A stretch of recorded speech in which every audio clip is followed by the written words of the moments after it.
Welcome one and all to the Mudai Manga Book Club podcast. Today is February 5th, 2025, and this is episode 4, Issak and the 7 Villains. This is a much less popular Disney movie. My name is Louis, and I will be your host and guide to the dark depths of the villainous villains. Joined with my co-host. I just want to say I truly feel like the most important thing that I learned this week was that during the training video episode of SpongeBob SquarePants in the Japanese dub, they still use the phrase, "People order our patties." Boop. Like literally word for word. Tom. Hey everybody, thanks for joining us again on this very serious episode on very Yes. serious things. Very serious. Okay, so for anyone who doesn't know, we have 3 main topics every week. The first one is what we've been doing, what we've been listening to, what we've been reading just in the past week. And then this week we're going to talk about 7 villains that we think make good villains in manga and all different stories. And then we're also going to review Issak, chapters 1 through 5. Yep.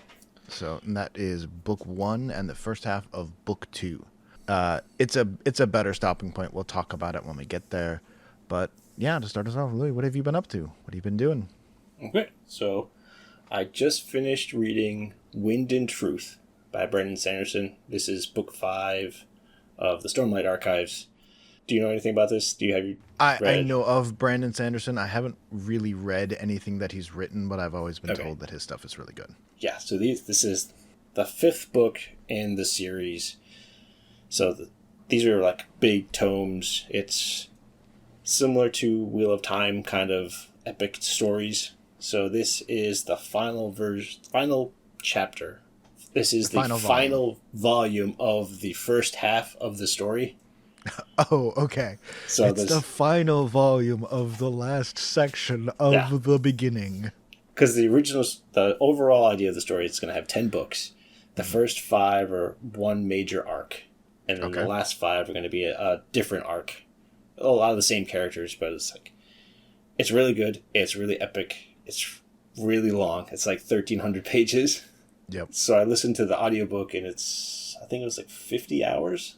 Yep, sounds about right. Yeah, yep. But it's really good. If you don't know the story, it takes place on another planet. There's 3 major gods. 2 of them show up early. There's Honor and Odium, who is it's Honor and Emotion are the 2 main gods that you see. And then there's the god of creation who comes along later. But it's humans and the native people of the planet. And they all have spirits that go around. And you can use these spirits in gems to kind of do things. But then this has been going on for a long time. And it's a story about how the humans learn to control powers that they used to have but gave up because of things that they learned about their past. I don't want to spoil it because it's really important to the story. Okay. But the powers are based on oaths you give. Like, I give you an oath of, I'm going to do these things, or I'm going to live by this code. And the stronger your oath, the more power you get. So there's typically 5 oaths. And every time you say a unique oath, depending on your class that you go into, you get more powerful. And the first book starts off with the main character, Kaladin, and he is a slave. He wasn't originally a slave, but he's a slave now. And then he learns about this power that people didn't used to have, and it's understanding his perspective as someone who's just learning this. But then it also hits on all these other major characters, so it's very much, there's multiple stories going on at the same time, and they overlap, but then you also get multiple perspectives. Okay. And it deals a lot with the psychology of people who live through all these crazy events. Like, one of them is I've killed all these people, and it's just broken me. How do I keep on living? But I have to kill people because we're at war, but I don't want to anymore. But then I still get thrown into these situations where if I don't, someone else will die. But how do I live with myself and keep going along when I've killed people and have gotten people killed? Yeah. So there's a lot of that. It's really epic and big, and it's a cool story. It just takes a long time to read. Yeah. The only thing I know of Brandon Sanderson, other than a lot of his books recently being very popular and a bunch of big projects he's done, is because of you making me read the first book of the Wheel of Time, Mm-hmm. which was a great story. But he was the one who finished that, and those are books where it's like, oh yeah, this is one of the short volumes. It's only 1,000 pages. Yeah. Yeah. Yeah, so he like, finished the last three with the or notes 4. of Yeah. Robert Jordan. And those are like, I think one of them is like 3,000 pages. They're quite long. So this is the heavy-duty fantasy. If you're interested in that, that's who he is. Yeah, the Wheel of Time is very fantasy. This is more of a... very fantasy. This is more kind of like sci-fi fantasy, sort of. There's not like sci-fi elements of flying cars and things, but it's less Lord of the Rings fantasy and more of a just different kind of world fantasy. Okay. No, that's pretty cool. Yeah, it's really good. And then I read the first omnibus of 20th Century Boys. So this is by Naoki Urasawa. Mm-hmm. It's good. So for anyone who doesn't know, this is the author who did a bunch of famous manga. He did Monster, which is another really good one that I've read. I haven't finished the whole thing, but it's very good. But this is not a new story. This was done many years ago. But everyone says this is one of the ones to read, so I picked up the first omnibus volume a little while ago, and I finally had a chance to read it. And have you ever seen Stephen King's It?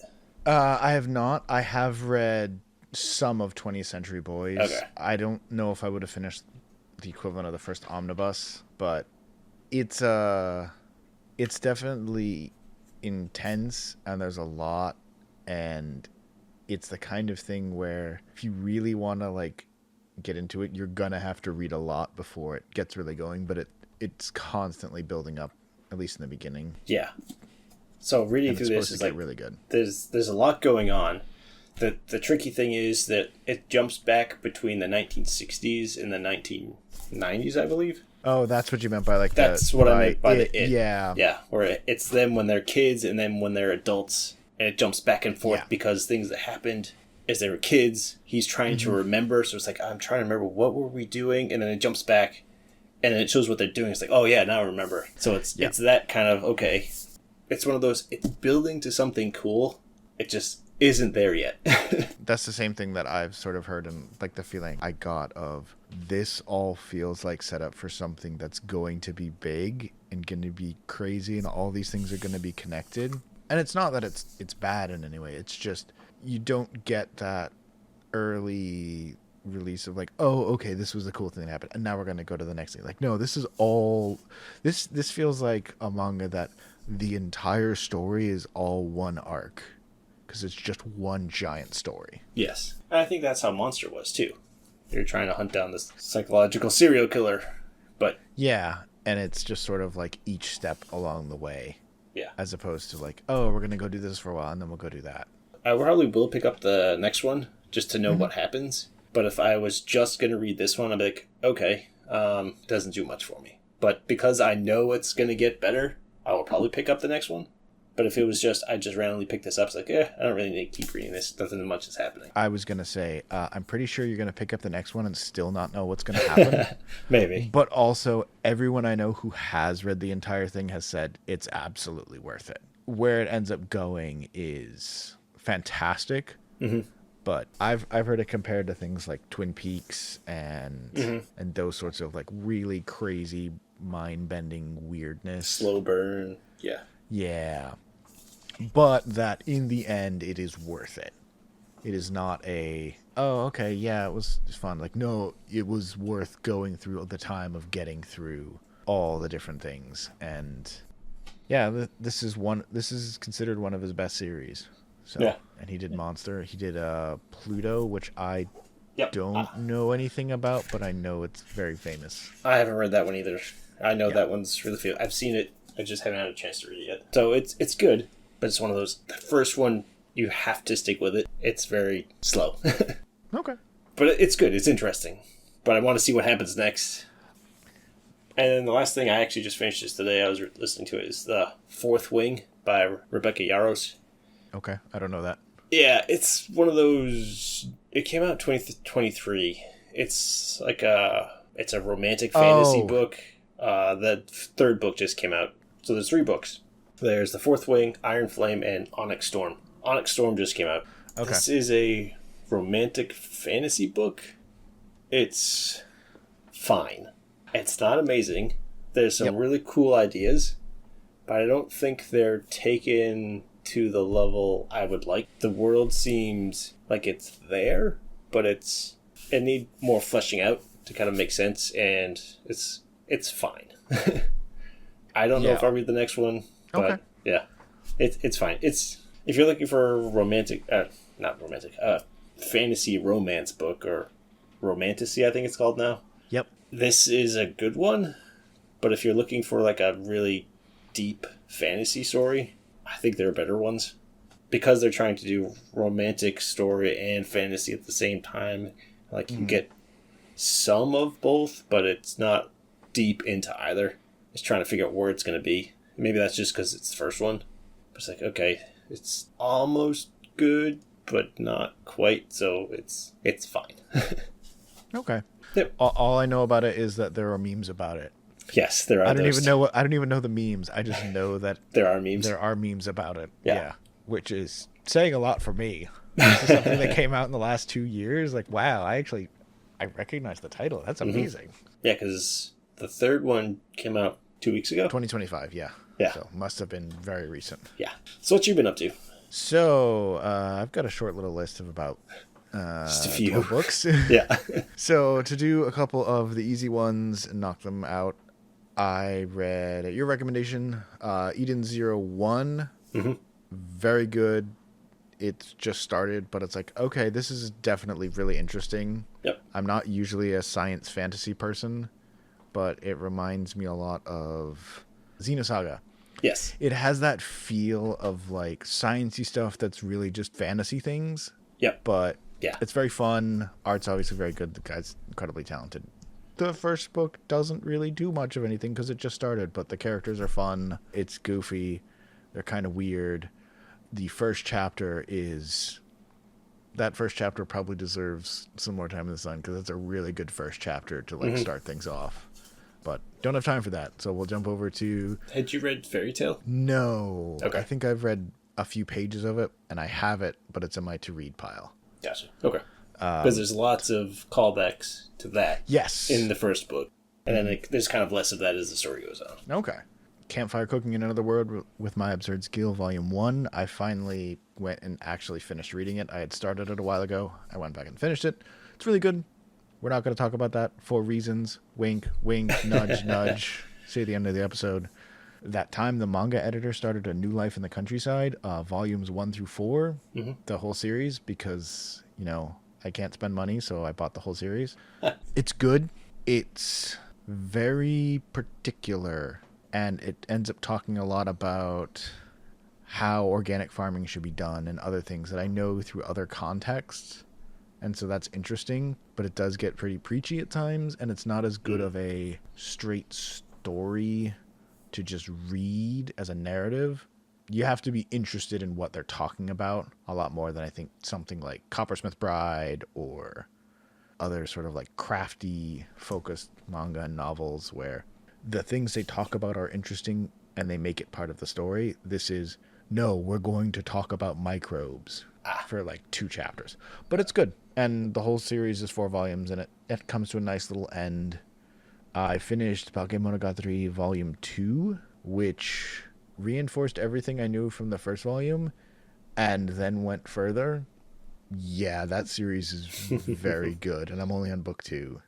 So we're going to talk about that one. But it's a lot of fun, more crazy dialogue, more really awkward conversations between teenagers, but they're really well written and they're really good. And then someone punches a hole in someone's chest because that just happens. It's a thing. Yeah. Yeah. Like, it's very good. Dialogue continues to be amazing. I ended up getting Twilight Princess 3 and 4, which, if you remember our episode 0, none of you who listened to that one, that has been exactly what I wanted. Oh, good. Everything I talked about in that first episode of, like the way they've redone the characters and they've readjusted the plot to make it better as a comic and sort of make the narrative better while avoiding trying to make it like the game and just telling the story how it should be told. Every single one of those points that they did really well in the first 2 books, They did just as well in 3 and 4, and everything that I was worried about, they haven't done wrong at all. They've brought small characters further into the dungeon and events. They've massaged a little bit, like, oh, this event doesn't happen this way, it happens that way, but pretty much every major plot point happens, but it's a very entertaining series. I think it's really good. Cool. That's been just 100% great success. Nice. And then, because that was the first half of the list. What else you got? A couple others I just ripped through pretty quickly. Quality Assurance in Another World. Game dev gets trapped in video game, and he's a QA tester. He can't get out, but he can still send bug reports. And it's been a year, and all the other game testers who are trapped with him have just given up, but he's still trying to test things, so he ends up making a friend with someone in the world. It's interesting. Okay. It's good because of the weird stuff they can do. Like, they win a fight by figuring out that there's missing collision on a wall and tricking someone into charging at them and then running into that wall and ending up out of bounds. Okay. So, like, there's some, like, really clever stuff, and there's some really funny stuff because his NPC friend does not know that it's a game, so just thinks that he's this incredibly diligent tester who just runs along the walls all the time, over and over again. Okay, yep. And things like that. And there's some really heartwarming and disturbing scenes of, like, these interesting things that have happened, and, like, people have been trapped here for a year. Like, what has become of them? But it's kind of it's good, but I'm not sure if it's gonna hold up. Okay, yep. Banished from the Hero's Party, I decided to live the quiet life, I believe is the full title. This has become incredibly good. I finished volumes 3 and 4. Basically, the older brother of the person who becomes the hero to save the world from the Demon Lord gets kicked out of the party by the party mage. So he decides to go to the end of the continent and open up an apothecary. Okay. And just be like, all right, I'm done. I'm not dealing with this. Ends up meeting another person from their former adventures, and they end up just starting to work together. And it's like, oh, it's going to be this cute little romance. And then the entire reality turns out to be incredibly tragic.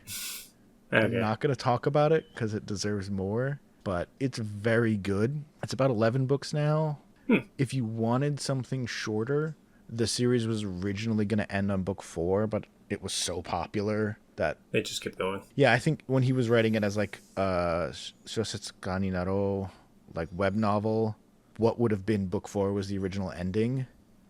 But they decided, like, didn't really get a lot of the quiet life, so we'll just keep going. Okay, yep. So you can read to book 4, just don't read the epilogue. And it's like, yep, that was the whole story. It's very good. Let's check it out. And then finally, I picked up the World's Strategy Guide.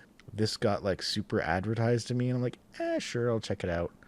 It's a character in the world finds the video game strategy guide for the world that she lives in. Okay. So it tells all the secrets. Yeah, so it's like, hey, this is a map of the town. Hey, it says there's 300 ruples or whatever their money is called buried under this tree. Oh my god, there's actually this money here. Oh, hey, it has this information about the prince who everybody loves. Turns out he's a womanizer and he's secretly a terrible human being. No, that couldn't possibly be true. She meets him. Oh god, it's true. Oh, weird. And so she finds this book. She, in the quote-unquote game that this universe would be, she's like this incredibly minor character who has no importance whatsoever. But she's just looking around. It's like, oh, there's a quest about our house. Oh, where I pay for someone to take revenge for the monster that killed my brother. Well, that's weird. My brother just went to go gather herbs and, oh god, no. So she's a character? She's a character in this quote-unquote game. Okay. It's not clear if it's actually a game. But in this world, okay. Yeah, it's like if someone got the strategy guide for a Final Fantasy, but it was one of the characters in the game, and as far as we know, there's no player, there's no someone coming in. It's a very classic JRPG style, where even the quote-unquote main character is a person in the world. Okay. But she just finds the book of, here's how everything works. Interesting. And she's trying to figure it out. It seems very interesting. The whole premise is really cool, obviously, but the story works really well. She's a fun character. She is trying not to use it and trying not to let anyone know it exists, but she also cares about other people, so she ends up doing weird things to try and prevent certain quests from occurring. And okay. I will give away a little bit of the spoilers, but because she works at an item shop, someone ends up coming and asking for a cure to petrification. Mm-hmm. And she's like, I don't know how to make that. And so she looks in the book because she wants to help, and it's like, oh, I can go and get this item. Just got to go to this other town. And she goes to this other town, and through a series of coincidences, she ends up going to this place the day that the main character becomes the main character and meets them at the start of their adventure. Weird. And that's where book 1 ends. And it's like, okay, you've got me. I'm sold. This random side character has literally become the partner to the main character. Huh. Because they have the strategy guide to the world. The art's not super crazy, but there's a lot of color pages in it too. Oh, cool. I think like every other chapter has like 5 color pages. Oh, wow. So it's clearly a lot of work's been put into it. It's not groundbreaking, but it's been fun. So okay, let's check it out. Yep. Cool. And I guess I'll stop there. That enough? I read a couple other books, but they were rereads, so I guess I'll take them off the list. Okay. Yeah, I feel like that's enough. That's probably enough for this week. Yeah. Okay. It was a light week. Yeah, it's just a small amount of books read. Yeah. Truth be told, like, I was a lit major, so, like, yeah, this is nothing to me. It's like, what? Like, oh, it's a manga? Like, oh, if it's a complicated manga, it might take me 45 minutes to read it. What, a light novel? Yeah, I'll read that in, like, 2 hours. Sure. Yeah, it's fine. It's nothing. It's what I did for 4 years. Well, yeah. Got pretty good at it, too. Well, that's good. That'll help here. But yeah, there's going to be some good stuff coming up to talk about. Yes. That I'm looking at my list and, we're going to have some stuff that we need to sit and talk about. Because there's some really good ones in here. So yes. So everyone can look forward to that. We're going to have a lot more to talk about in the weeks to come. Mm-hmm.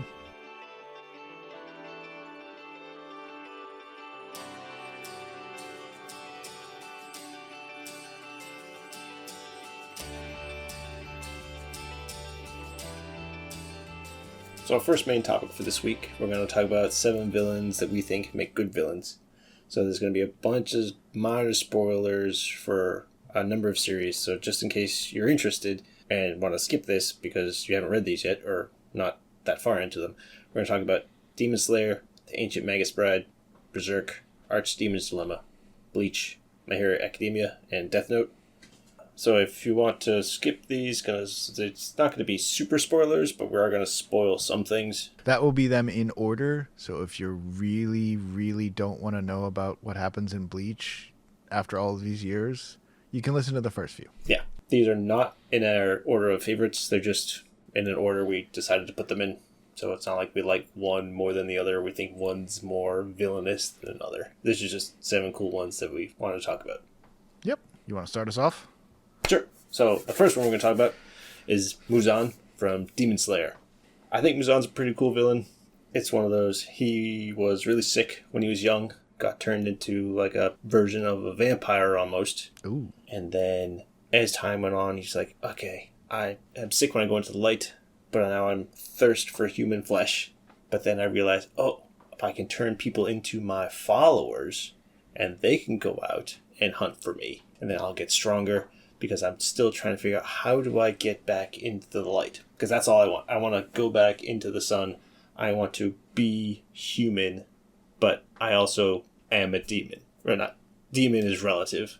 Demon-like. Demon-like. It's called Demon Slayer just because that's how they phrase that's a cooler name. Yeah. But he's kind of like a vampire where he can transform people. He can't go in the sunlight.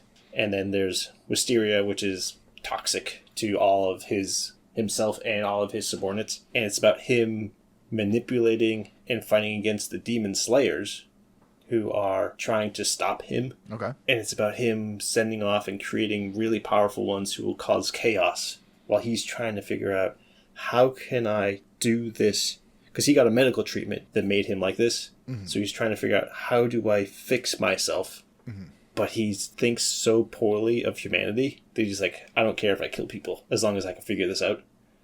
So it makes him an interesting villain. He also, so you know Michael Jackson in Smooth Criminal? Yes. He looks like that in a lot of the stories. So that's kind of what his character looks like in a lot of the imagery. Okay. That's how he dresses. So it's like, okay, it's a cool looking character. He has crazy powers because he can turn other demons into demons, or turn humans into demons. Okay. And then they all get crazy powers. Mm-hmm. And it's him trying to figure out, how do I not even heal myself, how do I make myself better so I can leave my cage of you can only live in the darkness. Okay. Yeah. So I like him. He's a cool villain. Sounds like a good one. How villainous on the villain scale would you say? Like, as an actual, like, evil villainous. Evil, he's very evil, because there are times when he will just go out and just bump into someone, just get mad, and just annihilate them. Okay. All of his demons will go out and eat people, so that's what he's sending them out to do. His plan is not world domination or to take over Japan or things like that. It's to fix himself. Okay. But he will do whatever it takes to do that. So he has his, like, demon army almost. Mm-hmm. But his goal specifically is to fix his confines to make himself be more. And then most likely his goal after that was to just kill everybody. He's smart, mostly because he's old. But I wouldn't consider him, like, super intelligent. He's super powerful just because he's the first one and just has been around longer. But for the most part, he was just like a sickly person. And now he's just stronger just because of how much he's done. Like, he wasn't crazy powerful to begin with. And he wasn't someone who, if you see him on the street, you would just think he's a regular person. So he blends in really well. And he's villainous. But I wouldn't say he's like the evilest villain you've ever seen. Okay. Cool. But he's I'm taking nothing for anyone. Gotcha. Everything is, for me, all of you are just ants I'm going to step on. So what's your number two? Or what's the number two? So, number two, surprisingly pretty similar. We have Yosef, or Caterphilus, from the Ancient Magus' Bride. For those of you who know your weird biblical, non-from-the-Bible religious history, Caterphilus, also known as the Wandering Jew, is the story of someone who was watching Jesus on the way to be crucified and either insulted him, or in the Ancient Magus' Bride threw a rock at him, and was then cursed by God to walk the earth until the second coming of Christ. And that is who this is. In the Ancient Magus' Bride, the two main characters, one being a half-fae and the other being a sleigh buggy, who is this human who generates and absorbs tons of magical power. The half-fae kind of can live as long as they want, and the sleigh buggy dies extremely quickly. So the human does not survive very long. The Ancient Magus being the fae, the sleigh buggy being the bride. So a big part of that is the fae trying to keep her alive as long as possible. But Yosef is this undying, eternally regenerating, unkillable human who's been around so long they basically know how to do magic, they know how to do everything, and they just wander around collecting curses and doing experiments and all kinds of things.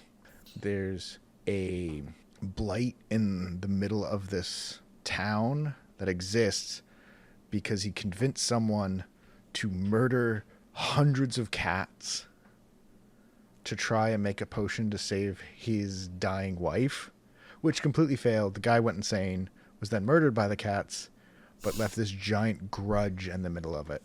And 200 years later, the characters from the story end up being involved to, like, try to get rid of it. And he just shows up and is like, oh yeah, I remember this. That experiment was pretty sad. It didn't work. Oh well. He just wanders and does whatever he wants. So is he more like a just walking catastrophe? Yes, kind of like that. He's not. So what you end up learning is one of the biggest things is he also wants to be freed from what he is. Mm-hmm. Sort of like Muzan. I won't go into the difference between Yosef and Caterphilus themselves, but like what their goal is to find a way to die. Okay. Or to be free from all pain and suffering. because he gets shot in the head and it's like, ow, that hurt. I have to rebuild my brain. Thanks. This is going to take like 45 minutes. Okay. But he has no empathy for anyone else. So he'll just be like, oh, hey, you're an interesting human. I'm going to chop you up into bits and use you for an experiment. Oh, hey, you want to save your wife. I'm going to tell you one piece of information that you need that'll cause you to commit cat genocide. And I'm just going to see if that ends up working. Comes back like 5 years later. Huh, didn't work. Oh, well, you're all dead anyway. I don't care. So he just doesn't care about people. And he's a very selfish character, mm-hmm. and his motives are entirely, I either want to uncurse myself because I hate this, or if I can't uncurse myself, I'm just going to enjoy the fact that I'm still here. And nothing else matters because, like I said, early on, he gets shot in the head. He gets his arms chopped off. He gets stabbed 50 times. And a couple minutes later, he's just back to being normal.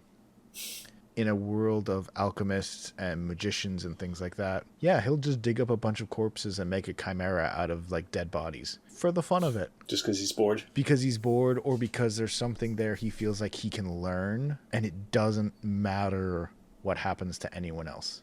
Okay. He's not entirely insane. Mm-hmm. Since Ancient Magus is set in sort of modern day, he doesn't just wander down the middle of a town and just blow up a bus. Like, he's generally tries to stay out of sight like all of the other mages and alchemists. They try not to be known by most people, but in their world, he has no qualms doing anything. Okay. So he's not trying to just sow chaos. It's just, yeah, I'm doing experiments because I think this may help me at some point. Yeah, or I'm bored and I want to do something, and this seems interesting. Okay. So would you consider him evil, or just... He's definitely on the evil side because of that lacking of truly trying to sow chaos. Mm-hmm. And there's more to what's going on, but he's not a good person. He's definitely evil, but he has some amount of self-control. And gotcha. The fact that he just can't die, even like when he hates someone, if they end up running away from him, he's like, I don't really want to have to chase them. Fine, I guess you got away, whatever. Okay, so he's not trying that hard sometimes? He's not trying that hard. Now, if when you run away, you run like 50 meters away, he'll catch up to you and he'll like try to kill you. But if he ends up losing, it's like, this is annoying. Oh, well, I guess I'll go do something else now. Okay. But he's driven by his desire to get rid of his curse. Yes. So would you consider him evil or just a villain? Considering the things that he does, I think it would be hard not to consider him evil. Okay. But considering who's next on the list, and even though I haven't read much of the series, I've heard things of what he does. I think the next one is probably a lot worse. Speaking of... So the third one is Griffith from Berserk. And he's one... It comes down to his circumstances. So he starts off as a kind of like a mercenary leader who is trying to make a name for himself to kind of rise up in this fantasy world of, I want to be on the level of a king, but I'm not royalty. So the best I can do right now is keep winning as a mercenary group, and we'll just keep winning and gaining more fame and more power. And he'll do whatever he takes. He's super driven to just get his goal of being a really powerful lord figure. Mm-hmm. And then that all comes crashing down when the people at the top say, no, you're just a nobody. You're going to see what it's like when the people in power really do. And he gets tortured, and he gets tortured some more, and he just becomes a husk of a man. And all of his friends rescue him. And then as they're rescuing him and everyone's chasing him down, he is given the chance to become a god. But to do that, he has to sacrifice all of his friends. All of his friends will be the blood of his godhood. Okay. And in that, he says, yes, kill everyone I care about. So then I will be a god and be the kind of person I always wanted to be. And that sets him on the path of joining the God Hand, and that sets Guts on his path of revenge because Guts is in that group. Mm-hmm. And all of his friends are killed because Griffith wants to be a god, and he becomes one, and now Guts is marked to be a sacrifice. So then everyone comes after him, and Casca is also sacrificed, but he rescues her, but she is mentally destroyed. Mm-hmm. So Guts vows revenge, and then Griffith now becomes one of the new God Hand, and his goal then is now, I'm going to unify the world, but no one's going to know that I'm an evil god. They're going to see me as this shining lord who is unifying the world with monsters and people, and we just go out and conquer everyone. But Guts knows the real thing. It's like, yeah, he's an evil guy who, I don't even know what his final plan is for all these people that he's not sacrificing yet. And it's like, okay, the evil god hand now has a new member with Griffith. Mm-hmm. And it's like, he's super evil, and then he sacrificed anyone, but then he may only have chosen that because of where he was at the time. Yeah. Because he was so tortured and broken, there was no way he was going to be what he wanted to be at that point. It wasn't possible. They destroyed his arms, his legs. He was just a person who they had to spoon feed, and he was just an emaciated, almost corpse when they rescued him. Mm-hmm. But he chose to kill all of his friends, all of his companions, to be the kind of person he wanted to be. Okay. So it's one of those evil, but was it because of the choice he had to make, or did he want to be evil? It's like one of those, Yeah, he did not start evil. He has a backstory Right. that explains why he became what he is, but now he is evil. Yes. Which, if you've seen any Berserk, is like, yeah, There's some evil people in there. there's some nasty stuff that that happens in that. Yep. And I haven't even gotten past like book 4. Yeah, it gets crazy. It gets very bad. But that's one thing to note, is that he, or for the beginning of his life, was not an evil person. He was very ambitious. Yeah. And would do things that, well, he was a mercenary leader, so he'd kill people, he'd fight people and things like that. But he was never mean or evil to his friends. He always did everything he could to protect them and surround himself with people he really liked. But then when he was at his wit's end and broken and just down at like the bottom of everything, he chose, I don't want this. I will kill everyone I care about to get my ambitions back to where they were and become who I want to be. Yeah. When we said a cool villains list, I'm like, Griffith's going to be on here, isn't he? And yeah, Griffith's on here. Yeah. So even someone like me who doesn't know very much about the story, it's like, yeah, if you want to see a bad guy, go read Berserk. Yeah. But it's good that there's like such an interesting story leading up to that. Mm-hmm. Yes. Going back to how our first two villains were, Yeah. we're going to swap over to Bifrons from An Archdemon's Dilemma, How to Love Your Elf Bride. So in this world, there are sorcerers and there are holy knights. And then otherwise, it's just your sort of traditional fantasy world. But at the start of the story, sorcerers are generally all pretty terrible, despicable human beings. Because if you went through the trouble of getting sorcery, you're probably ambitious or selfish enough that you don't care what happens to other people. And imagine a world where like the only way you could learn how to use a sword was to literally stab people. It's not quite that, but it's like, if you're gonna go through the trouble of learning sorcery, you're probably learning from people who are assholes, and you're probably willing to do that to get power. Okay. So pretty much every sorcerer is either a terrible human being, a moderately okay human being who will kill you, Okay. or the main character who may not kill you instantly. But like pretty much all sorcerers are terrible people.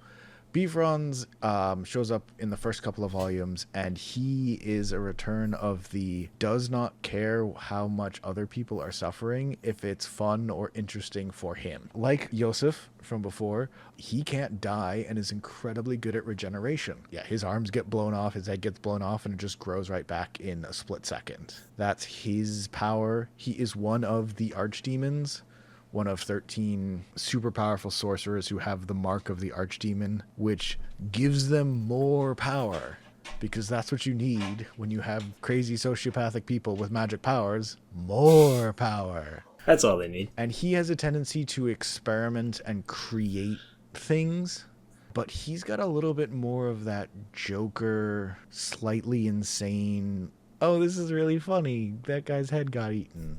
Okay. Yep. Evilness to him. It ends up working because he ends up being kind of funny in the first volume he appears in. He isn't himself defeated, but the sort of plan he set in motion ends up failing, but he had fun, so he doesn't really care that much. The main character, Zagan, sends him a letter, like saying, like, oh, this is what happened, this is what it is, and then sends his assistant, who was almost killed by Bifron, a letter that literally just says, open this and point at Bifron's. And so she just opens it, and a giant fist comes out and knocks Bifron's head off. And then the letter closes, and his head grows back. And it's like, oh, by the way, I've enchanted this letter, so only your assistant can use this. And it's just like, oh, I see. And he's like, that's pretty clever. I think that's fun. No, put the letter down. Okay. Because of things like that, he's more goofy and more comedic, but will still like, oh, let's find out what happens when I dunk bodies in acid type, like, evil villain. Okay. So yeah, I could see him being more like the Joker, where it's like, this is just funny. Yeah, he definitely has more of that feel. Unlike Griffith, he and many of the sorcerers in the story, there's not really a backstory to him. It's that where it's like, oh, he was a good person, then he fell. It's like, no, you have to learn sorcery from someone. Most of the people you're going to learn it from are terrible human beings. So the kind of people who would go through it, not be murdered by them, and become powerful enough are probably also terrible human beings. Okay. The story of him and his assistant and their connection to Zagan and the rest of the sort of main characters and where all that goes. He's a main to semi-main antagonist for like 6 or 7 straight volumes, and it's a big part of the story. Okay. He gets a lot more screen time, and you sort of see him develop and change over time. He's definitely evil. Okay. Definitely a villain. Definitely will murder people. But also, you get scenes of, hey, take a look at this letter. There goes your head again. Ha ha ha. Okay. That's cool. So that's a slightly lighter version, I guess. Okay. Funny evil. He's got that funny Joker evil. Okay. And in a story where half of the people are like, oh yeah, what, human sacrifice? Yeah, it's sacrificed like 30, 40 people. Like, it's just one village. Who cares? That would be like a moderately okay, quote unquote, normal sorcerer. Gotcha. He's got the pizzazz to stand out. Oh, that's cool. Yeah. Yeah, it sounds like he's different from the previous ones we talked about. Yeah, he's different from the previous ones. He's different from the antagonist sorcerer from the first book, who I don't want to say because it spoils the ending of the first book. But he then comes in and it's like, oh, okay, this is a lot more silly, but also he's really powerful and can't die. And he's around for quite a long time. He'll also just show up like halfway through a book, like he's had nothing to do with anything. He's just like, hi, I was in town. Yeah, so he's causes chaos. Yeah, and he's usually very fun when he does it. Cool. Yeah, so the next one on the list, number 5 on our list of 7, is Aizen from Bleach. Yep. So if anyone doesn't know who this character is, this feels like major spoiler territory of all of the other ones, because this is pretty far into the series. Yeah, this is probably, if you haven't read it or want to read it, you might want to skip this part. It's probably fine. Yeah. So Aizen is probably one of the smartest people on our list. He is the super meticulous planner, manipulator, who is doing everything he can to get his goal. And his goal is to become the Soul King, which in Bleach is pretty much like a god. But there's only certain ways to do that, and he uses his power, which is a bankai, that lets him create illusions. So from the very beginning, he is creating illusions where people think he's one way, but is doing something completely different. And the reason he's doing that is because he needs to create a key to get to the Soul King. And to do that, it's a combination of power and hollows and and Shinigami powers and all of those. This has gone on for like I think 100 years before the story even starts, whereas he's been trying to manipulate things to get to this power. Okay. But the trick is he comes off as a completely mild-mannered leader of one of the Gotai 13, which are the groups of the Shinigami. And you think he's just a very nice character, and then there's an attack, and he is killed. And it turns out his whole life was a lie. He is manipulating people. His Bankai, everyone thought it was something else. Yeah. Because he used his illusions to trick almost everybody to hide what his true goals were. Yeah, I forgot that he gets quote-unquote killed earlier on. I forgot about that part, but... Yep. Even his assistant doesn't know what's going on. He's been planning this. Once he does this, like one of the major things is that one of the main characters, Rukia, is about to be killed. And the reason that she's about to be killed is because he set her up to be executed by manipulating the governing bodies and getting everything all set up so Ichigo will come in and all that just so he could get close enough to use power to rip a special device that was hidden inside of her to create hollows. And because of that, he now has the key to get into the Soul King's palace.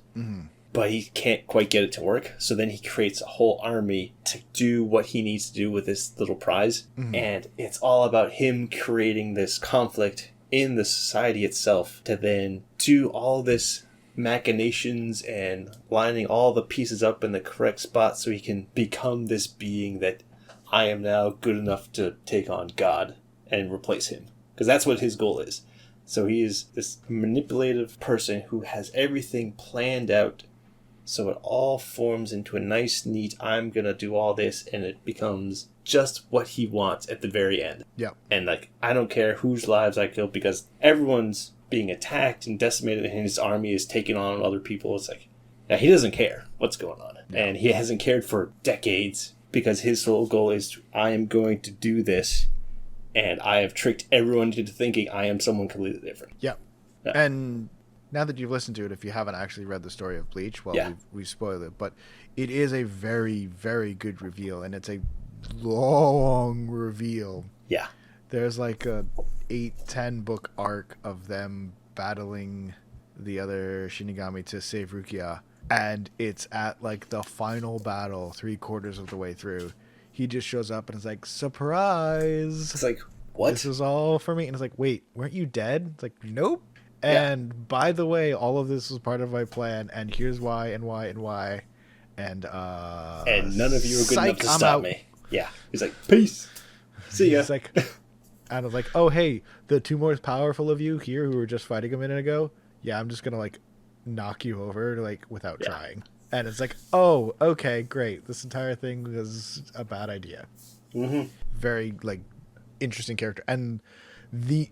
mild-mannered is putting it lightly. He is the, like, smiling uncle face of manga everywhere, of just like, oh, it's the nice guy from the family. And it's like, yeah. If you thought of Clark Kent, but dressed in Japanese attire, that's pretty much Clark what he looks like.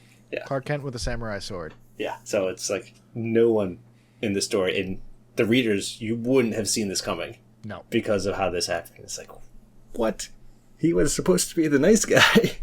And then the cool thing is that he stays through the whole series as they can't kill him. So he's just imprisoned, and he shows up later because, like, we need help. I am super powerful. Let me out. It's like, I don't know if we want to do that. Oh, okay. They can't kill him because he's so powerful now. And he comes up later, it's like, we need to fight this other bad thing, but he's the only one who's good enough right now. Oh, okay, yeah. So, I only know from the twist. I didn't get that much farther past that. Yeah. Because I think I was moving or something, and I couldn't get more books of it. But so obviously, Aizen is defeated at some point and evil. Yeah. But the story continues, and he's still around, which is not like a lot of the characters on this list. Once they're defeated, they're pretty much dead usually. Some of them. Yeah. I'm not saying which one is not. Because that's major spoilers. This is one guy they can't kill, so he's always going to be there. True. Just in the background. True. I'm just waiting until I get out and can just go crazy again. I do feel like, so what I had thought was that Aizen was the the antagonist for the entire rest of the series. I did not realize that, oh no, they finished him and moved on. Yep. Because, like, when Griffith is defeated, like, the series is over. Yeah, he's the main bad guy for Berserk. Yeah. Muzan is the main bad guy for Demon Slayer. Aizen is the main bad guy for the first, at least half of the story. Yeah. And then there's another one after it, but Aizen is still there. Okay. He's just locked away. It's like, I'm just waiting until I can get out. Yeah. He's evil in that he wants to do evil things, but he's not chaotic. He's not trying to just cause violence and things. He has a goal, but he will do anything and everything and manipulates everything to kind of, this is where we're going. We're all following my plan. You can't do anything else because I've thought of that already. Yeah. The manipulative technical evil where it's like, yep, I thought of that. Evil Batman. Evil Batman. Yeah, he's pretty much evil Batman. Except he looks like Clark Kent. Except, yeah, an evil Batman Clark Kent. All right. So then, number 6. All for One. All for One from My Hero Academia is think of evil Superman. Went from evil Clark Kent to evil Superman. Yes. So, anyone who doesn't know, My Hero Academia is about a world where everyone has superpowers, or almost everyone has superpowers. Mm-hmm. And it started many generations ago. And then there's 2 main powers in the world. There's All for One and One for All. All for One is the evil version. And the idea is that he can take people's power and give it to him. So if you have a power, he can pull it out of you, give it to himself. Yep. So then he has more power. But the trick is, he can also give power to other people. So, oh, you don't like your power? Oh, I'll take it from you, don't worry. And then you won't have to suffer from it anymore. It's like, oh, you want a cool power? Do this for me, and here you go. But he's just been collecting powers from, he just can steal them all, and then he can use those powers himself. So he's just this crazy, he has more powers than you can count. And but then he can also give them to people. It's like, oh, this is a cool power you should have because yours isn't very good. So you work for me now. Here you go.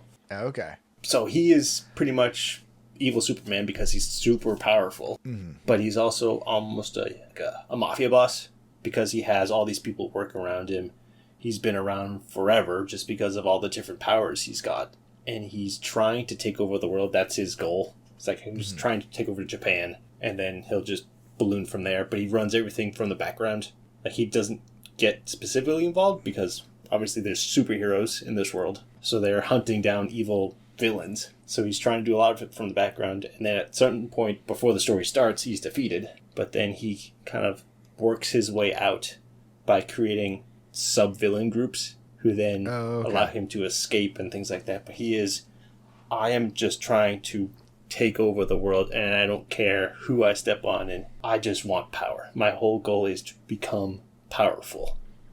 Yeah. And then I will just be in charge. He's a cool villain. He's, as I said, evil Superman for the most part. Evil Superman. Yeah. Pretty much like evil supervillain type character. Yeah. Eventually, I think there's more about him and things like that, but I haven't even gotten that far. Yeah. But he very much just, like, when he shows up, it's like, it's just evil supervillain through and through. Mm-hmm. Entirely against the one for all power that the main characters have. Yep. What was it? All Might? All Might is the main guy who defeats All for One before the story starts and locks him away. And it's one of those, how do you defeat someone who could just, I have this power, kaboom. It's like, I also have this other power, because typically you only have one, and then you get really good at it.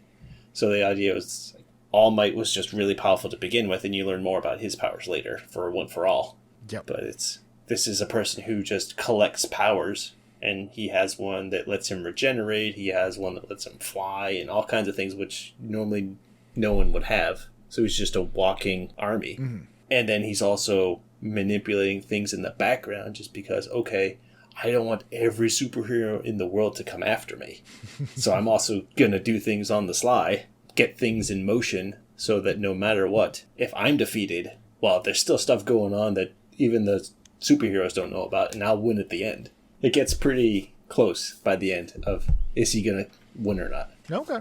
Yeah. No, so he's a cool villain.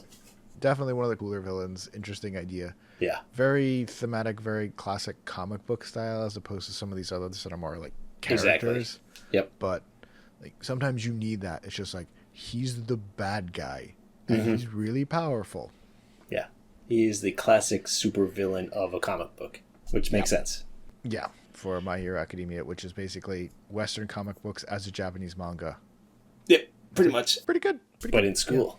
Yeah, it has to have something Japanese about it, so it's all set in high school. Of course. Our final one is Raito, Light, from Death Note. You know, the main character, that evil bastard. So, Death Note, for those of you who don't know about it, again, this is another pretty famous series. This one's not so much spoilers, but Light finds Death Note, a notebook of the Shinigami, the gods of death of Japan, that allows him to write down someone's name and, if he wants, the manner of their death and the time that it will occur, and that will happen. And so he decides to get rid of all the bad people in the world by murdering them. Yes. And that's the story of Death Note, is him trying to get rid of people he thinks are evil. Mostly criminals. It's criminals to start with, yeah. Criminals to start with. So I haven't completely finished it, but I've gone through more than half. And a lot of it tends to be either people who are criminals or people who are obviously did something bad, but they can't prove type of thing. And it quickly spirals away from that, from them really talking about who he's killing and more of people realize he's murdering them and they're trying to catch him. They don't know that it's him specifically, but they know someone is murdering all of these people and they're trying to catch the evil murderer. And so Light is trying to continue cleansing the world of bad people while avoiding capture. And another one of the incredibly smart, meticulous, careful, planned out villains on this list. Even though he's in high school, he's incredibly intelligent. High school to college, I think he's goes through college entrance exams and like. As the story goes on, yeah. But he starts off in high school. Yeah, but this very intelligent, very genteel, kind-looking kid, who's, of course, because it wouldn't be dramatic if it wasn't, the son of the police chief, who goes on a murder spree. And there's a lot to it, but the story focuses on him trying to defeat the people trying to catch him. But in terms of villain, like, I think it's one of the things that the anime does very well that the manga doesn't do quite as well is in like the first episode when he decides that this is what he's going to do. There's like a 1.5-minute montage of people just dying over and over and over and over again. And pretty quickly he settles on just having them have heart attacks. So it's just like, hey, there's a guy, he falls over dead. Hey, there's someone, he falls over dead. Hey, there's a guy walking. Oh, he falls off the bridge, falls through a glass ceiling, dead. And it's just over and over. He's like, yep, and then I murdered that guy, and then I murdered that guy, and then I murdered that guy, and I'm going to murder that guy, and I'm going to murder that guy. Yeah, and the important thing to note is that Death Notes aren't supposed to just fall out of the sky. Yes. But this one did. And the Shinigami who left is like, oh, there's no human's going to actually want to do this. Because there's rules about it when you open it. It's like, if you do this, you lose your soul almost. That we're going to kill you. So he's looking for the notebook that he'd lost. And it's like, oh, if a human finds it, it's going to be just like, they're either not going to believe it, or they're just going to get so scared that if this happens, I'm not going to do it. So when he meets Light, and he's like, oh yeah, I figured out how it worked. And he's like, oh, how many names did you put down? He shoots pages and pages of names that he already wrote down before he even knew what he was doing. It's like, oh, yeah, this guy's, he's going to be crazy with this book. Yeah, and the Shinigami who finds him is also like, isn't the Shinigami, like, because the Shinigami aren't necessarily evil or good. No, they're but just like the death. Shinigami who finds it, whose like book it was, who Light ended up now works with, is like, oh, you're gonna go on a killing spree? Cool. This is gonna be fun. I can't wait to watch this. Yeah, because all the Shinigami, they just sit up in their world and write down people's names, and that's how they live longer. But they're all bored out of their minds. Yeah. So the reason he lost this was to go have fun. It's like, yeah. And the rule is, I'm gonna kill you at some point. Yeah. But this is gonna be awesome. I think the way to like explain like why Light is on this list with some of these other things is I think body count per years old, he's Yes. probably pretty high up He's there. quite high. Because Yosef is like 2,000 years old. Bifron's is like 400 years old. Griffith, I don't think he's like in his 30s. He's like in his 30s. Yeah. Aizen's old, but his body count isn't huge. All for One is, All for One's pretty high up there, but he's also done other stuff. But like Light has murdered like multiple hundreds, possibly thousands of people before the end of the first book. Yeah, and these are people that he didn't even know. He's like, oh, I read their name. They did something bad. They're dead. And then he ends up killing lots of cops. Yes, and lots of people Lots who of you would other not people. consider bad. Yeah. He's not irredeemably evil because it's like he could kill his dad. He could kill his sister and his mom because like, oh, if they make a mistake, they might find out and then he would lose. And it's like, no, he's not going to do that. What you get from the story is he's not going to do that until he has to. Right. And I think that's the other thing is for all his meticulous planning, things do go wrong. And you very quickly realize if things truly go wrong, like he has no qualms about murdering anybody. No. If you find out about me, you're dead. And if I find out that you did something bad, you're dead. So he's just trying to create this utopia of good people by murdering everybody. And the Shinigami also has like a great line in like I think it's the second or third chapter where it's like where Light's like, oh, after I do this, all of the evil people in the world will be gone. It's like, yeah, except you. And it's like, what? What are you talking about? No, I'm getting rid of bad people. And it's like, yeah, sure. Whatever you say. Yeah. Mm-hmm. He doesn't, I don't think he ever really understands that he's the evil one, from what I can remember. He knows that he's become... I haven't finished because I haven't gotten to the second half. I got through the L arc. If anybody knows the series, they'll know exactly what I mean. From what I remember, I think he comes to understand that he's had to do bad things. Yes.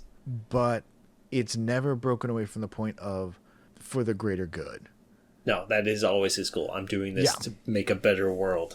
Some of the people he's had to kill, it's like, yeah, this probably wasn't necessarily a good thing, but if I didn't, I would die or go to prison and I would stop killing bad people. So this is clearly the lesser of two evils. Yeah, they're going to try to stop me from doing the good work that I'm trying to do. So they have to die. It's a good story. It's a very good story. Yeah, I have to finish it. It's 20 years old. Yeah, it's almost it's old enough to drink in Japan. Yeah.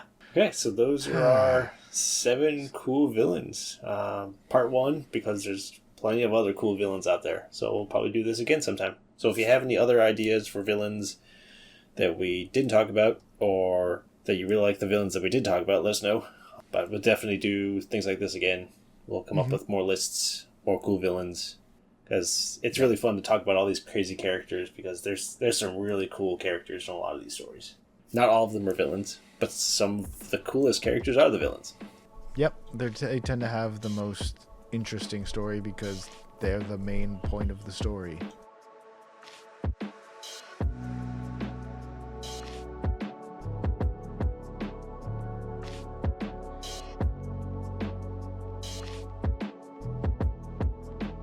So for our main topic today, we're going to end up talking about the manga series Issak. To take a moment just to talk about the title, while in Japanese the pronunciation is probably closest to Issak. Some of the characters might refer to the main character more closer to Isaac, because that is sort of what his name is. It ends up coming up later. The main character's actual Japanese name is Issaku, but he's in Europe, so it ended up being closer to Isaac. So I'll probably still refer to it as Issak, but that's sort of where the name comes from and where it's probably going. Because we're reading from the English translation, I don't know how close they're keeping it to the Japanese, or if they're trying to make it sound more similar to Isaac in the story. Okay, I can see that. That's where the name comes from, and I just wanted to bring it up first, because I don't know if I'm going to accidentally call him Isaac at some point. And if I do, that's kind of what it's supposed to be. Yeah, tomato, tomato. He's a Japanese person in Europe. Okay. Issak, written by Shinji Makari and illustrated by Double S, and published in Monthly Afternoon from Kodansha, is a historical manga following a Japanese marksman in the 30 Years' War in Europe, chasing after a man named Lorenzo who killed his Meister, which is the German word for sort of like a master or leader for them. I don't know the exact German translation. They use the German word in the series. We're not going to get to that part, but you learn later this was a master Japanese smith who created the rifle that Issak uses. Okay. And this Lorenzo, who he's chasing after, is currently fighting on the Spanish side of the 30 Years' War. And Issak is fighting on, at least in the beginning, the German side. So does it start off with him already in Europe? Yes, it starts off with him in Europe. It does eventually go back and explain some of the travel to Japan. Okay. And there's a couple chapters. The second half of book 2, which we're not going to cover today. The beginning of book 3 covers what happened in Japan that led to this entire incident happening. Okay. But the main plot of the story takes place in Europe. For those who are wondering what's a Japanese person doing in the 30 Years' War, this takes place in the 1600s. That's when the 30 Years' War was. Mm-hmm. So to give a couple of quick history things, the huge battles of the Sengoku era, the Battle of Sekigahara, the Tokugawa shogunate taking over and sort of bringing that age to an end, that just happened. Even though we know Tokugawa is going to be the Tokugawa shogunate is going to last like 200, 250 years, in Japan, people are still like, oh, okay, it's just the break between the next giant war that everyone's going to have to fight in. But at that time, there was already Portuguese and Dutch trading ships that could make it all the way to Japan. And Lorenzo, being chased by Issak, both end up traveling to Europe through those ships and ultimately end up on opposite sides of the 30 Years' War. And that's how come they're in Japan. That's how come they're in Europe. Okay. Is the story over? The manga is still ongoing, but it's about to end. Okay. I believe they said they have maybe one more book to do, and then the series is going to finish at 19 books. Okay, wow. That's the intended end. 11 are available in English, and while they're currently only available digitally, they're going to actually be publishing physical omnibus in a couple of months. So if you like physical versions, you'll be able to get those soon, but the digital version is up to volume 11. Gotcha. And it is a monthly, so they're like big chapters. Like book 1 is 3 chapters. The first one's like 100 pages. Oh, okay. Yeah. Most books are like 3-4 chapters. And so the series is almost over, but hasn't quite ended. Nice. The last historical thing that I want to talk about. Okay. And the reason this whole story is this way is that Issak is a marksman, not a swordsman. He can fight with a sword. He's very good with a sword. But when he goes to fight, he pulls out a rifle. And that was something even the author, there's a nice little afterword at the end of the first book where he talks about it when he was doing research. And he's like, oh, there's Japanese people in the 30 Years' War. What were they doing? Were they like on the front lines with swords? And it's like, no, they had guns. What? Yes, most Japanese people in Europe in the 1600s were marksmen and riflemen because guns were just starting to exist around that time. And in Japan, too, guns had just sort of arrived and become a huge thing. So most of the Japanese people who ended up leaving towards Europe and ended up fighting were not swordsmen, but marksmen, because that was still something special. Swordsmen are a dime a dozen in Europe. Different kinds of swords. A samurai is obviously not a Spanish knight, but a swordsman is a swordsman. A person with a rifle who can shoot from a long distance, that's unique. Yeah. So if someone was going to end up doing that, that's probably what they were going to be. And that's where this whole historical basis of the story comes from. None of the characters who are in the day-to-day things are real, except for possibly a couple of characters who are more side characters. But if these events were real, like, this is what it would be. The Japanese person is not a samurai, he's a marksman. Cool.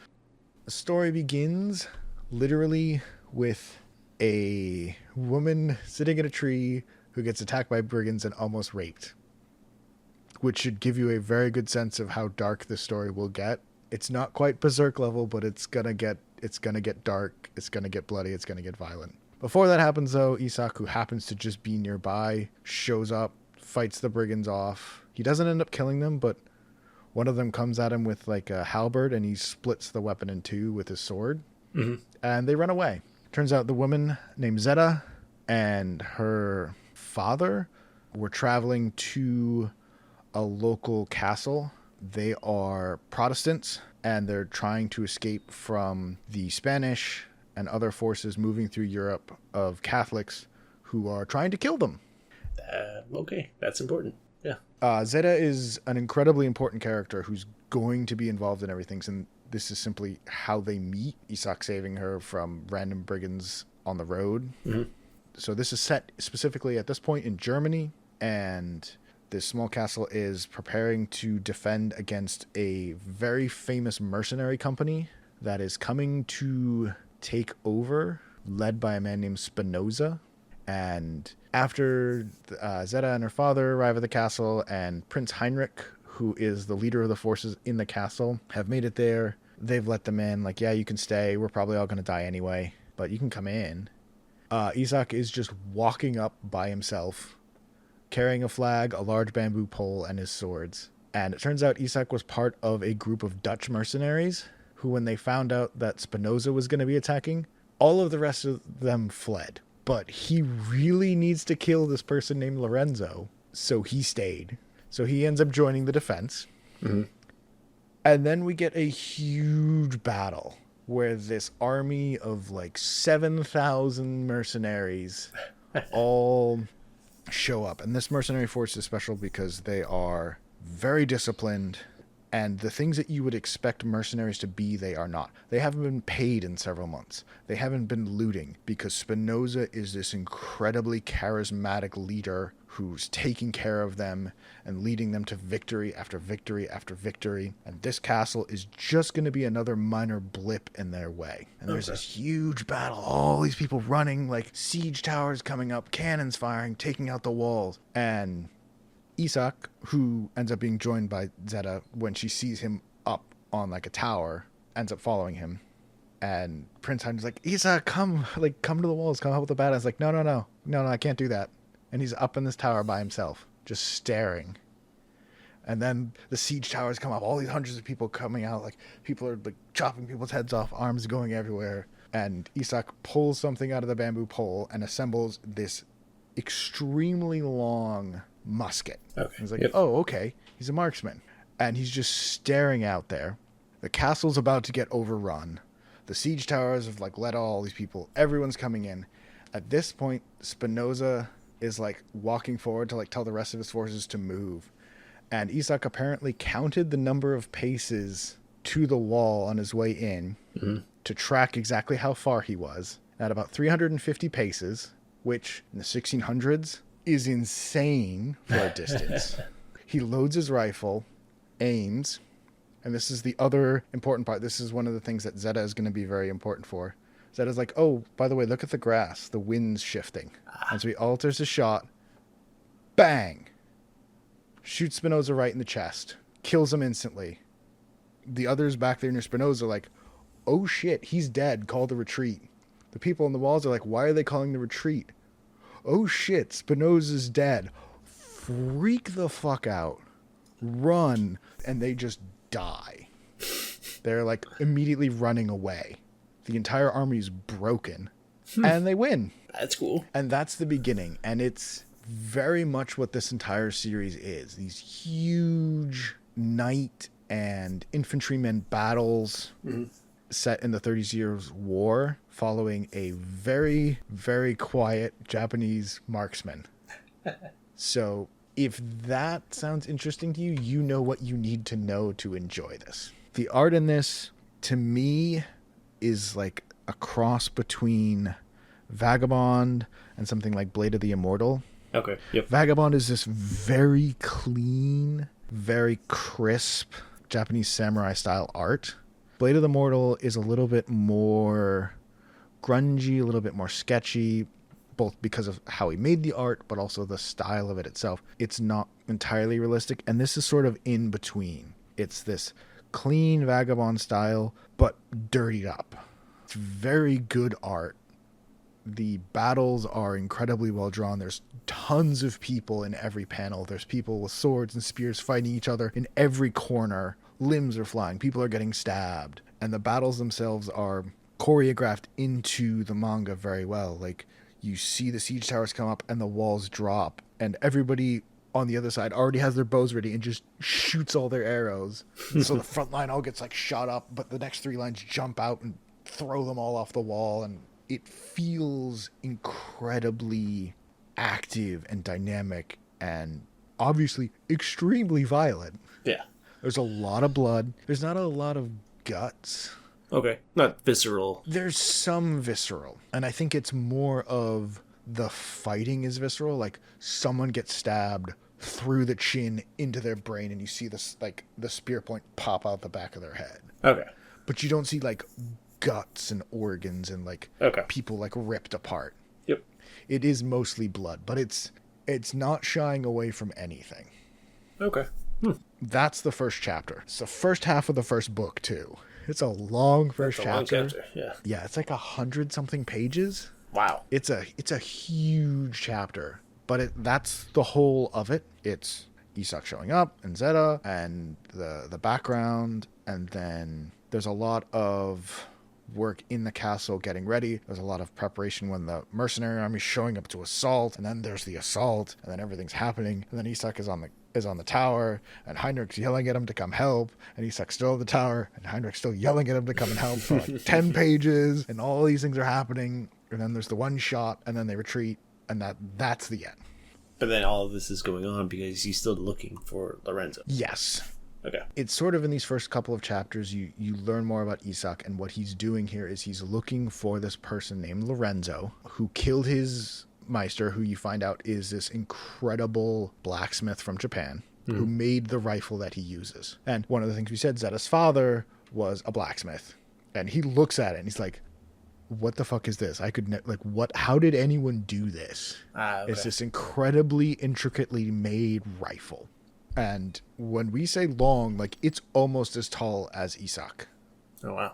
Okay. So it's this huge rifle capable of shooting 350 paces, which again is a lot at this age. Yeah.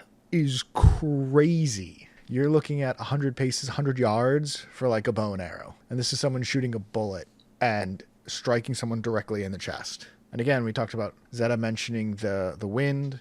One of the things Issak noticed, because he immediately turns to it and says, thank you. Like, if you hadn't said that, I would have clipped him in the shoulder and he would have been fine.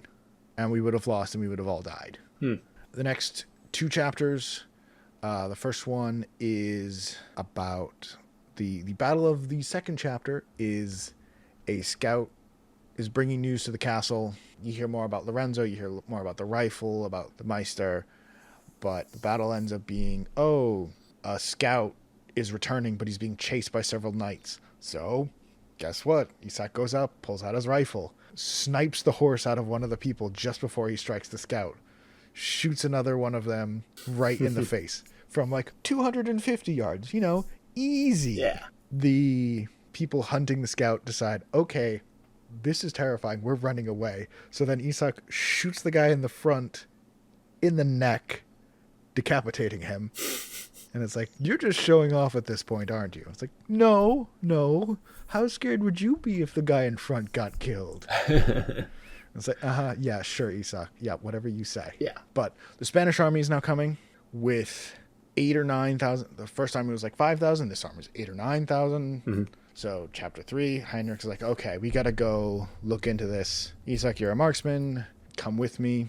The mercenaries who Heinrich had back out because they were there to fight Spinoza. Spinoza's been defeated. They're not fighting against the Spanish army. Okay, yep. They go off. You meet the Spanish crown prince, who is another very unique character. He's what you expect the, like, loser noble who's like, oh, he's a noble, So he's going to have everything perfect. Mm-hmm. Like, he's on campaign. He's like, I want grouse with rosemary today and a couple of nice bottles of Chianti.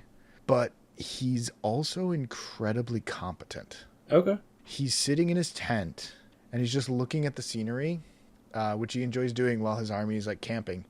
And he notices a glint in the distance and he's like, oh, Rodrigo being his assistant, there's men on that mountain. It's like, sir, there's no way there's men on that mountain. It's like, excuse me, I said there's men on that mountain. Send people to go investigate. And that turns out to be Heinrich and Issak and several of the soldiers going to scout, who are now freaked out because it wasn't 8,000, it wasn't 10,000, it's 15,000. Okay, yeah. So they're doomed. So they're like, okay, we got to get back. And they get lost in the woods for a little bit and they get separated. And then the men that the Spanish prince sent catch up to Issak and one of the other soldiers. And there's this other huge battle of Issak fighting against like 7 or 8 mounted cavalry with his rifle. Takes out one, shoots the horse, guy falls off, cracks his neck. Mm-hmm. The next guy comes up, gets closer to him, hits him with his lance, knocks his rifle into the pond. So, okay, now he draws a sword. So now he's a Japanese samurai fighting 4 or 5 full plate cavalry knights. And this is one of the best and one of the worst parts of the series. So one of the best parts is what you expect. He's literally fighting knights on horseback with his katana. And it's this crazy battle of like, oh, someone comes at him. So like, oh, he dodges out of the way, like cuts the horse in half, like by slicing it through the belly. And then the guy falls down. So then he like turns around and like tackles him and like jams him with a sword. And there's this crazy bloody battle and all this is going on. And then he ends up getting the next guy off of his horse and he just grabs him and like jumps into the pond with him to drown him. And that's where chapter 3 ends. And that's the end of the first book. Oh, wow. That's the good part. Bad part. And this is the thing that this story does. This is a monthly. You have to remember that. Yeah. So chapter 4 starts. The entire rest of the battle's just over. Okay. This was the middle of the battle. And it's like, oh man, what's going to happen next? How is he going to deal with this now? He's in the water. And it's like, Heinrich and the others come back, find Issak. He apparently killed everybody, dove into the pond, got his rifle, and that whole battle is over. Okay. Okay. Well, it was cool while we got to see it. And there's like 4 other people who are dead. Like, it would have been nice to see the rest of it. That's a thing. When it shows things, it does it really well. But there are moments where it's like, why did you not show the rest of this? This was so cool. And that's a thing that I think that Issak suffers from. Like, that's probably the worst in the section we're going to talk about. Mm-hmm. But there's a couple other scenes. There's one of the scenes when it's back in Japan, one of the characters is like literally just decoration. She's this important character who the entire story is dependent on, and it just sort of glosses over her entire existence. Issak as a comic exists because of this person, and she's on like 15 pages of this chapter, and she's the least important or interesting being in the entire series.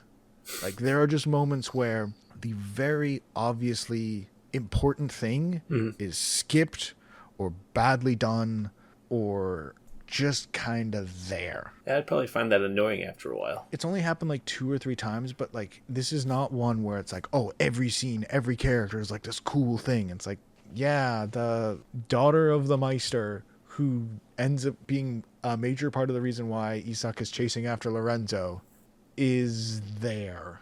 She exists. And it's not even like she's a bad character. Since it's beyond what we're talking about today, I don't want to go into spoilers on it, but it's like, she could be interesting if there was time spent on her being interesting, but it's the princess is in the Dragon's Tower plot development. Oh, well, this happened. Well, we're going to lock her up. You better go and kill Lorenzo and get the thing back. Okay. Bye.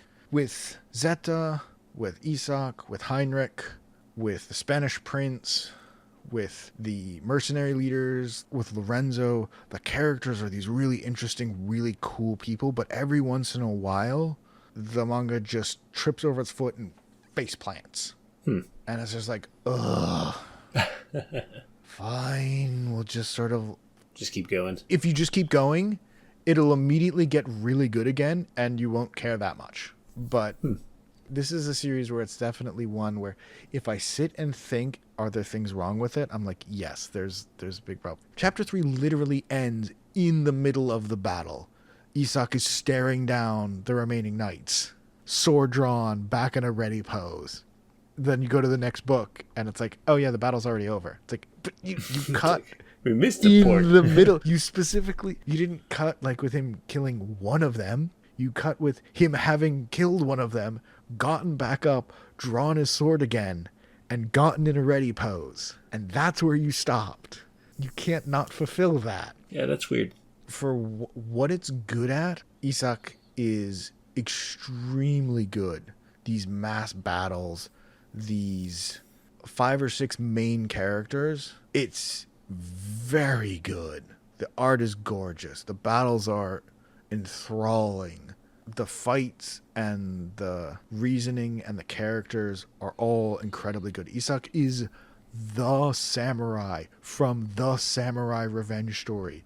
Everyone you've ever seen, he's exactly that. Except, which comes up chapter 4, okay, he's beaten these guys, they've rescued them, they pull Issak out, he's got this massive gash in his arm. His main sword arm, his arm is almost split in two in his upper arm.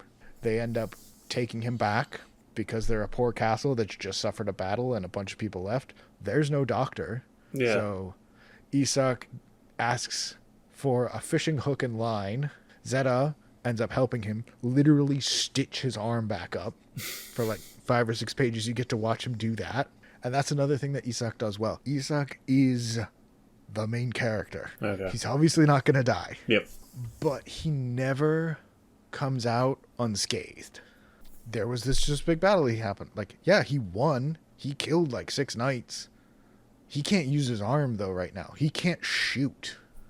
Battles will come up like where after he's gotten better, like he'll go into battle again. He does not come out unharmed. Okay. He's fighting tooth and nail and just barely surviving. It's named after him. He's not dying. Not anytime soon. But it's never that, oh yeah, he's unkillable, so it doesn't really matter. You're not worried about him dying. You're worried about what he's going to lose along the way.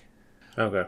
Yeah. So because he's injured, does it show him not being able to do things because of that? Well, the Spanish army will be there in about 2 or 3 days. Okay. Fortunately, and this is something that the story gets into more of, Issak is this very clever, knowledgeable warrior, and they talk more about it as the series goes on, but he knows strategy. And what he ends up suggesting is, okay, if we fight them at the castle, we're all going to die.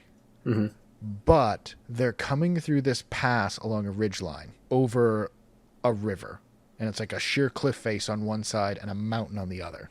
If we attack them there, their numbers don't matter. And just before that cliff face is probably where they're going to camp for the night.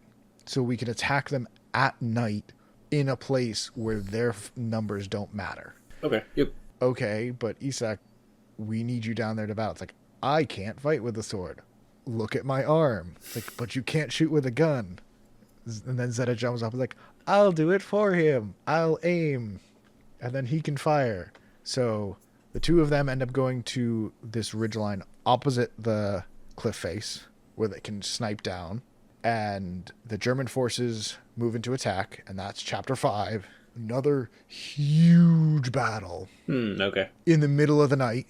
And again, the art is gorgeous for this. You just see Heinrich and all of his forces are there, and it's like, okay, we're going to attack at night. Everyone be quiet, move carefully. And then when it's time to go, cavalry rushes in, foot soldiers follow after, and we try to just take out as much as we can. And you see like all of these lined up troops, all of these helms, all these horses just like slowly moving along this ridge line. Then the battle starts and they're like rushing. People are getting knocked off. Arrows, swords, spears just going everywhere. Huge battle. There's even a special duel between Heinrich and this Spanish noble called Duke Jose Fernandez de Armentina, the Steel Breaker. And they have this huge battle on horseback. And like Heinrich's fighting him, and like then his sword gets shattered, and so like the Steelbreaker's gonna kill him, but then someone throws like a knife and like distracts the Steelbreaker, and then one of Heinrich's friends throws him another sword, and they go back to fighting. And just massive battle.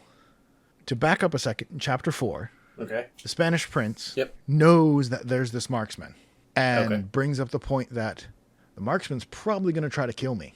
I'm the crown prince of Spain. Look around at all these nobles and all these people around here with me. God help them if they kill me, because I know you all are going to go absolutely crazy and murder the shit out of them all. It'll be bad because I'll be dead, but at least we'll win. So he brings that up.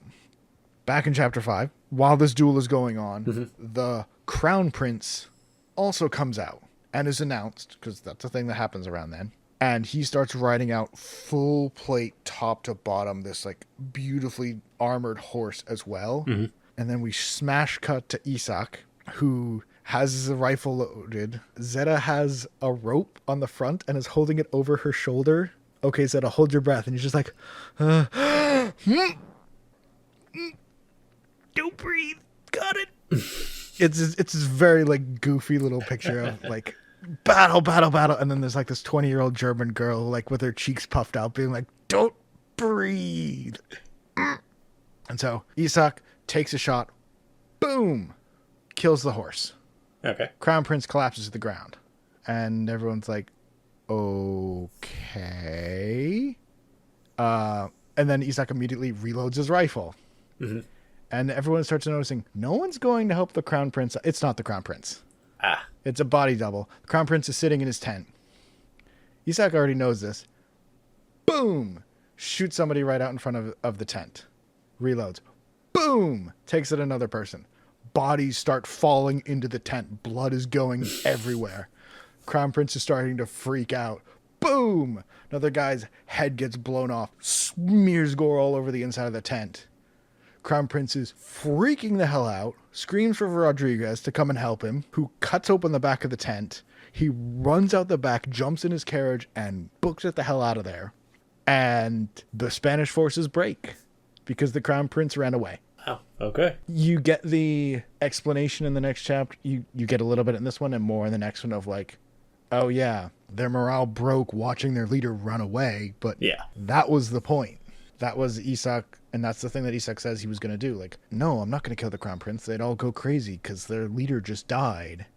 But if he runs away, no one else is going to want to fight and die. Yep. No, that makes sense. That is chapter 5. That's the end. That's the midway point of book 2. Okay. And the next chapter is when it starts actually telling the story of who Lorenzo is, why Issak is looking for him. What the main conceit of the story is now that they've sort of saved this castle, that's where that comes in. And also, that's why I wanted to sort of stop there, especially after chapter 3 ends and you get to book 2 and you're so excited, and then it's just like, yep, the battle's done, everybody. Go ahead. Huh. Okay. Yeah, I guess that seems like a good place to stop if it then starts going into a different portion of the story. You see this in manga all the time where it's like, oh yeah, the quote-unquote first arc that wasn't really an arc ends, and now, oh yeah, here's what the story's actually about. That starts in chapter 6. And it's very good. Yep. It continues to be good. Cool. But it's gorgeous. I mean, no, it's not gorgeous. It's incredibly bloody and violent. People are dying constantly. There's like bodies floating in the river, people getting like sliced up into pieces, all of that. Extraordinarily violent, but incredibly well drawn. 90 to 95% of the time, very well written, very good characters. Issak and Zeta and Heinrich. Lorenzo, to some degree, he doesn't show up that much. The Crown Prince, who comes back. Different mercenaries who come back or show up again on different sides. 9 times out of 10, characters really, really good. And then there's just one where it's just like, oh, okay, so they exist to be a plot device. Okay. Yep. Yeah. But that's Issak. Sounds It's cool. really good. Yeah. So are there moments where it's not battles, it's just kind of them talking and having regular conversations, or is it very much always like are there lighter moments? So I'm trying to think of the best way to describe this, and I think there's two parts to it. There's definitely moments where it's not battles, and it's really important. I think chapter 4 is the first time there isn't a major battle in the whole chapter. Mm-hmm. Now there's the post-battle disappointment of him not finishing the fight that started in chapter 3 that ended the first book. That was so cool. Instead, you get to watch Issak do surgery on his arm. Okay, yep. But there's moments before the battle when people are like inspiring the troops. There's the planning and the discussion between Heinrich and Issak about how to win the battle. There's a lot of themes in the story that are more philosophical and more important. Zeta and her father are always talking about utopia, the place where everyone will be free and they won't have to worry about religious persecution and things like that. Okay. Issak talks about Ongayashi, I think is how it's pronounced. I'm not sure, but the honor debt that he owes to his Meister, which is why he's here to get revenge. Gotcha. And he and Heinrich talk about it, and it's like, okay, like, what happens if you die? And it's like, it's okay if I die trying to accomplish it, as long as I never stop trying to accomplish it. Okay. You get these really good pictures of these characters that it's worth to just sit and just absorb and spend time with until it kind of falls flat for someone. And then the next chapter, it's like more people, new people. It's like, oh, these are all really cool people again. Or, oh, it's that guy from before. He's back. He's doing this thing. And, oh, hey, it's the Crown Prince. Oh, crap. He was actually really competent. He's being tricked. What the hey? Who's this new guy who's tricking him? This is crazy. Like, there's a lot of good characters. The dialogue, the not battle scenes are great. Okay. But that's hard to explain in an audio-only podcast in 40 minutes or less.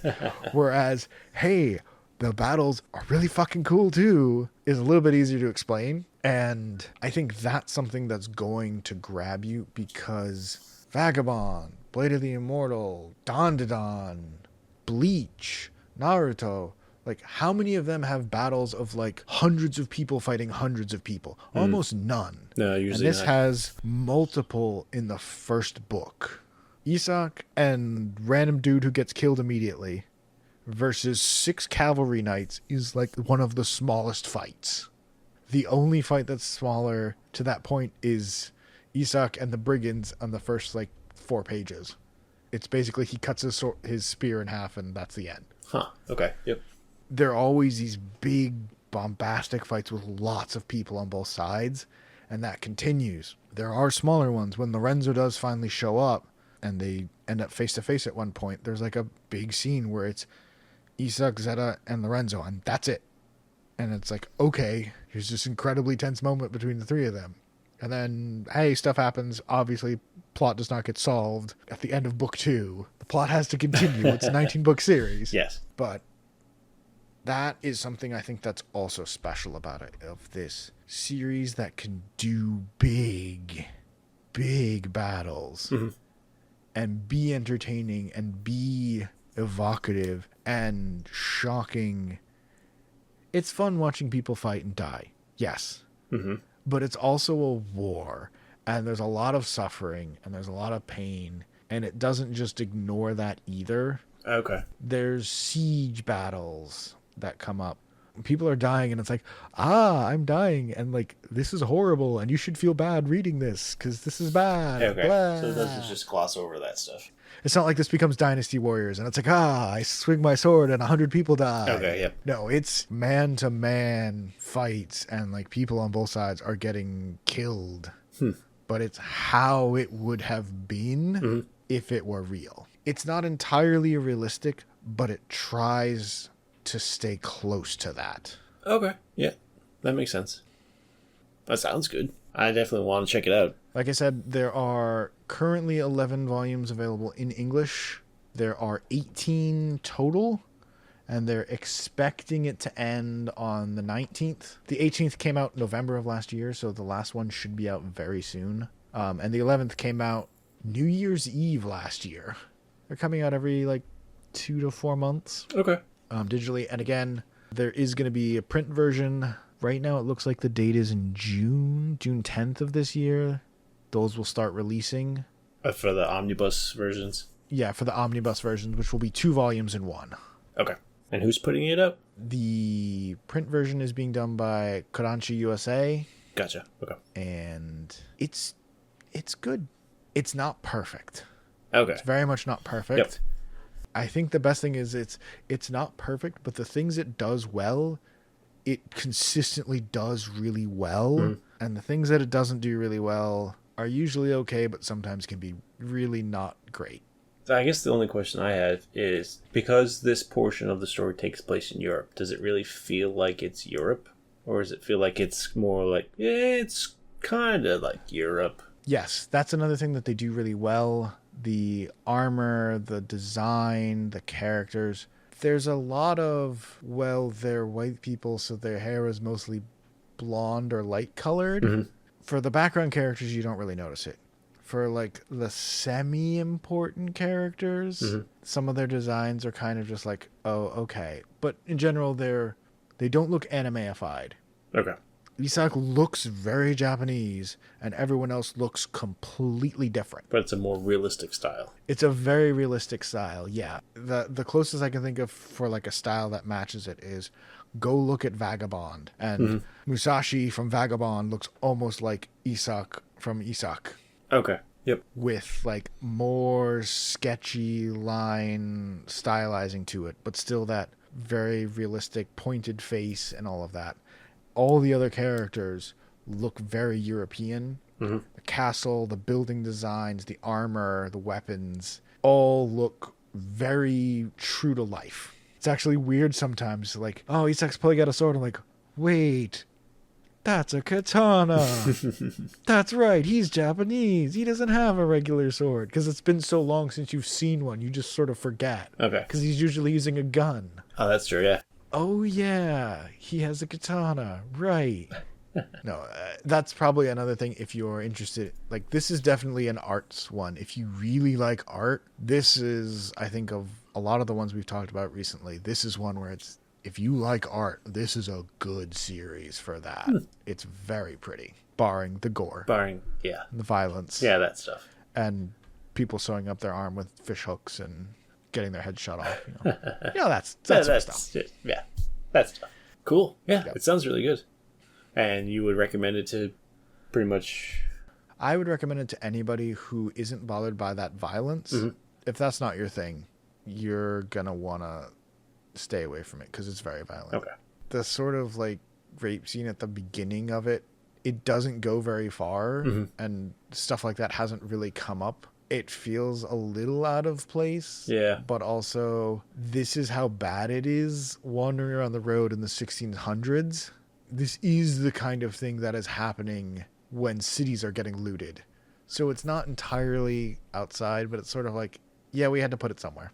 And it's not very fan servicey. That is not a thing that this does. Okay. Yep. It happens, and it's made to look violent and terrifying, but it doesn't go very far. Okay. But like, if violence is not your cup of tea, you're gonna want to stay away. Okay. But if this is if the idea of it sounds interesting and you like it, overall it's really good. And the narrative problems it does have, if you just push through and go to the next chapter, it'll be back to being really good. I have not seen a moment where even the two things that I brought up, end of chapter 3 and chapter 4, the Japanese girl who's a major plot point in their past, when I stop and think about it, I hate this. But when I'm reading, I just turn the page and then I just forget about it immediately. Yeah, it's always one of those things once you look back, it's like, oh yeah, wait, that didn't quite make sense.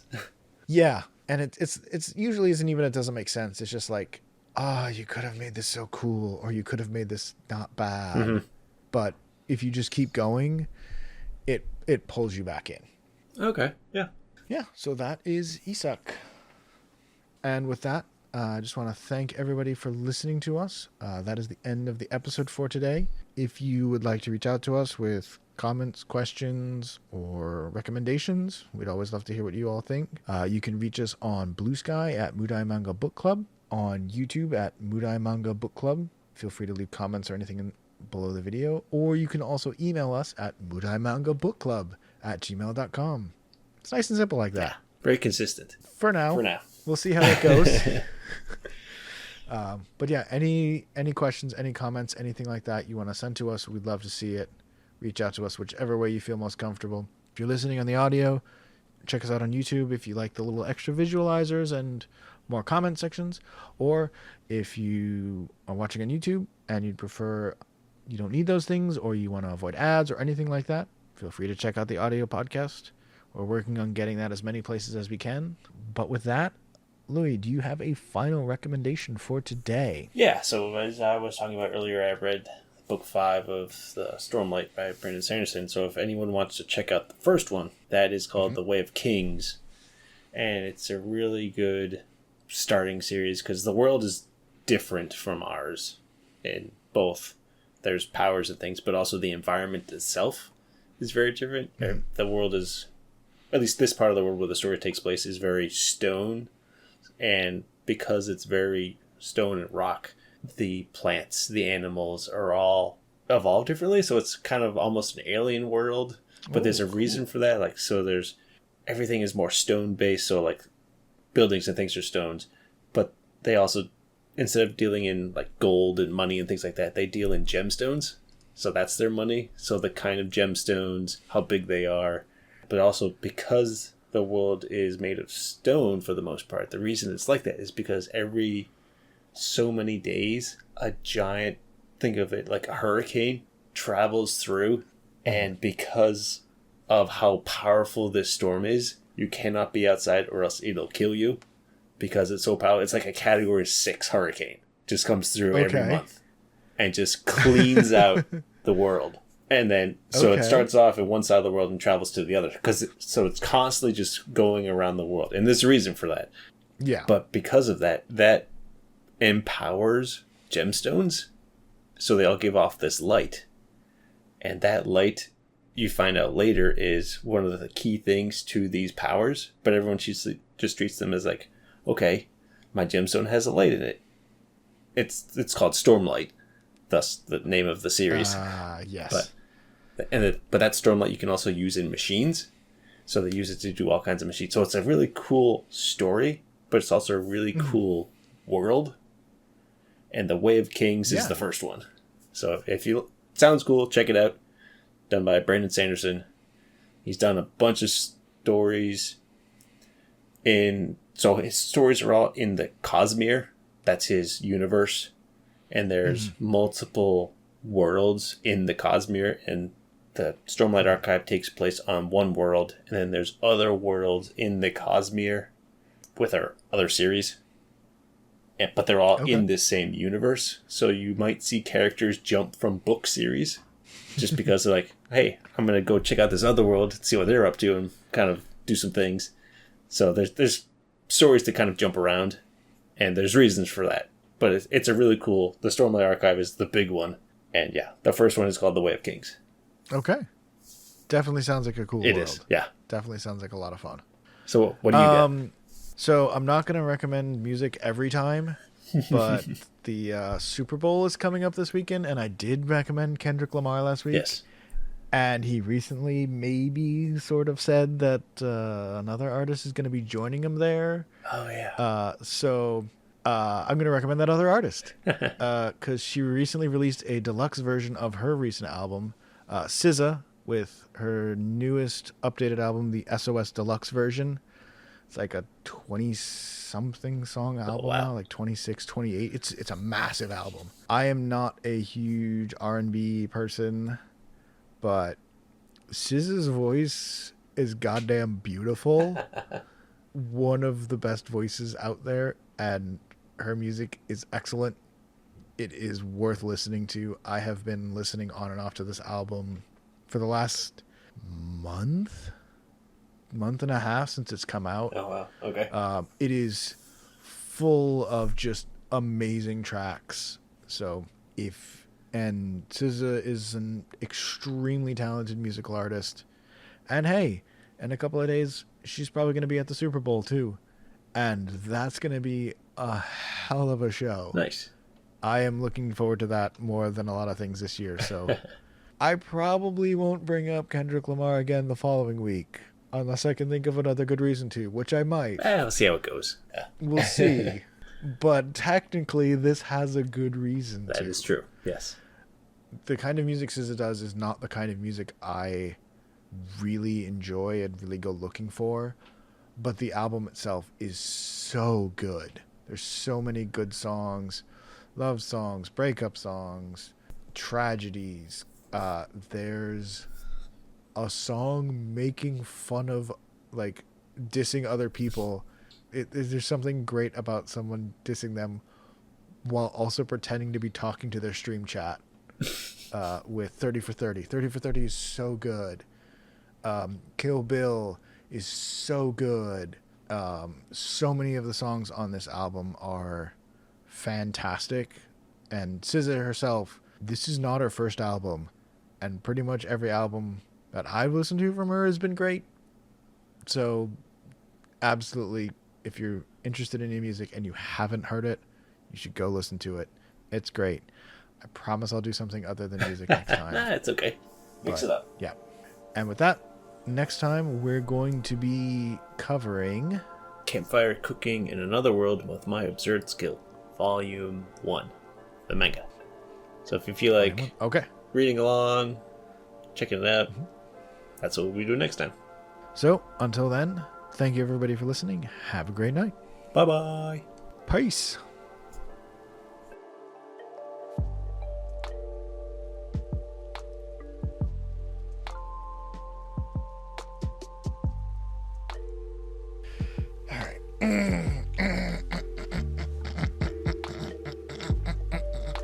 I don't know why I'm doing that.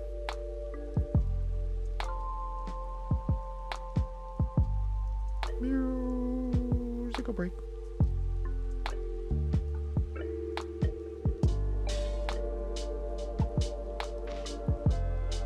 The manga. Manga. Manga. Yeah. Manga, manga, manga.